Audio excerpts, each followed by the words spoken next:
سلام دوستانو، نن تاسو سره د KFC سټایل د چرګ د وزرو څخه د کباب پخولو طریقه شریکوم. ویډیو تر اخره پورې وګورئ، ډیر کریسپي او خوندور دی.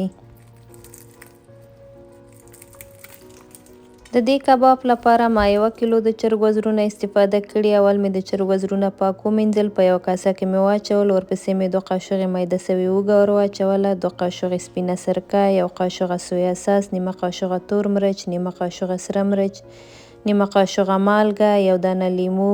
مواد مې ټول ښه سره ګډ کړل، یو پلاستیک مې ترېنه تاو کړ، 15 ساعتونو لپاره مې پرېښوده چې یخته سي.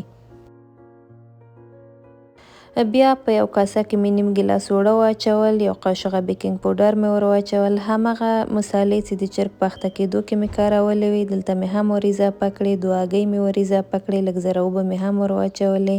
ټول مواد مې ښه سره ګډ کړل. دا ترکیب مې یو څنګ ته کېښوده، بیا مې 2 ګیلاسه ساده اوړه نور هم په یو ظرف کې واچول، 1 قاشغه کورن فلاور مې ور اضافه کړ، 1 قاشغه مې مالګه ور واچوله.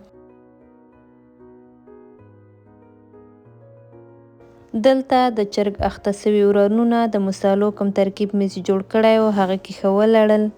بیا مې وچ اوړه پې واچول، په همدغه ترتیب مې ټول د چرګ وزرونه وچو اوړو سره هم ولړل.